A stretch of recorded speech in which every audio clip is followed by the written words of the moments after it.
നമ്മുടെ പ്രതിപക്ഷത്തുണ്ടായിരുന്ന ഇന്ത്യയുടെ മുൻ പ്രധാനമന്ത്രി അടൽ ബിഹാരി വാജ്പേയി ഒരിക്കൽ പറയുകയുണ്ടായി, ഞാൻ ജീവിച്ചിരിക്കുന്നത് രാജീവ് ഗാന്ധി എന്ന് പറയുന്ന ഒരു മനുഷ്യനുണ്ടായത് കൊണ്ട് മാത്രമാണ്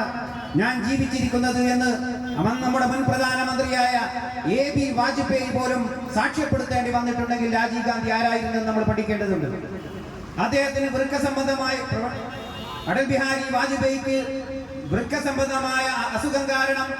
ചികിത്സിക്കാൻ വകയില്ലാതെ സാമ്പത്തികമായ പ്രയാസം നേരിട്ടപ്പോ വിദേശത്ത് ചികിത്സിക്കണമെന്ന് ഡോക്ടർമാർ ആവശ്യപ്പെട്ടപ്പോ അതിന് യാതൊരു ഗതിയില്ലെന്ന് മനസ്സിലായ സമയത്ത് അങ്ങനെ നിൽക്കുമ്പോഴാണ് അതിനൊരവസരം ഒരുക്കി കൊടുക്കാൻ വേണ്ടി രാജീവ് ഗാന്ധി ഇന്ത്യയിൽ നിന്ന് അയക്കുന്ന